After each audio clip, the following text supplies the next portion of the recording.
আমরা এইভাবে প্রায় 2 মাস থেকে এইভাবে একখান থেকে আরেকখানে যাচ্ছি, কিন্তু তারা শুধু আশ্বাস দিচ্ছে, কিন্তু আমাদের রেজাল্টটা কোনোভাবেই পাবলিশ করছে না। আমাদের একটা নিয়োগ হয়েছে পিএসসির জুনিয়র ইনস্ট্রাক্টরের 2021 সালে আমরা এই নিয়োগ পেয়েছি, কিন্তু আজকে প্রায় 4 বছর হবে প্রায়, কিন্তু আমরা এই রেজাল্ট এখনো পাচ্ছি না।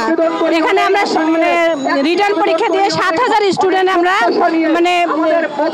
এখানে উত্তীর্ণ হয়েছি রিটার্ন পরীক্ষায়। তারপর আমরা ভাইভা পরীক্ষা সম্পন্ন করেছি। ভাইভা পরীক্ষা সম্পন্ন করার পরেও এখানে আমাদের প্রায় 6 মাস হয়ে যাচ্ছে, কিন্তু আমরা এটার কোনো রেজাল্ট পাচ্ছি না। আমরা যদি পিএসসির কাছে এর আগে আন্দোলন করেছি যে আমাদের রেজাল্ট কেন হচ্ছে না, ওনারা বিভিন্ন কারণ দেখাইছে। ওনারা বলছেন যে সচিবালয় থেকে আমাদের কোনো নির্দেশনা দিচ্ছে না।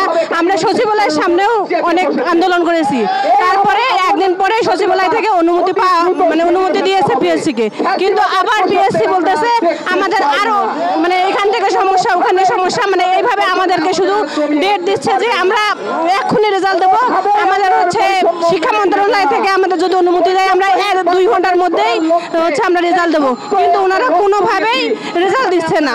আমরা এইভাবে প্রায় 2 মাস থেকে এইভাবে একখান থেকে আরেকখানে যাচ্ছি, কিন্তু তারা শুধু আশ্বাস দিচ্ছে, কিন্তু আমাদের রেজাল্টটা কোনোভাবেই পাবলিশ করছে না। আমরা এই যে প্রায় 3500 পোস্টে আমরা এই পরীক্ষাটা দিয়েছি।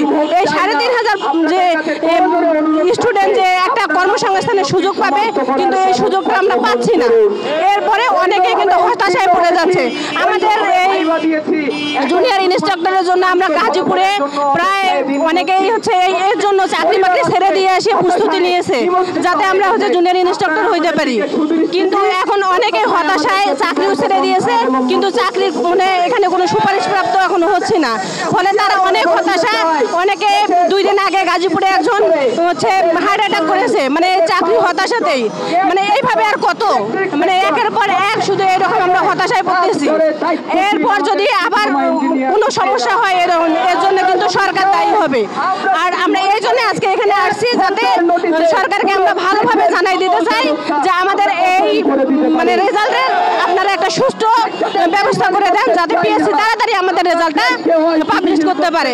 আর যদি আপনারা না করেন তাহলে আমরা এরপর জনগণের ভোগান্তি কারণ হইলে সেটা আপনারা দায়ী থাকবেন। আমরা আর কোনো কিছুই মানব না।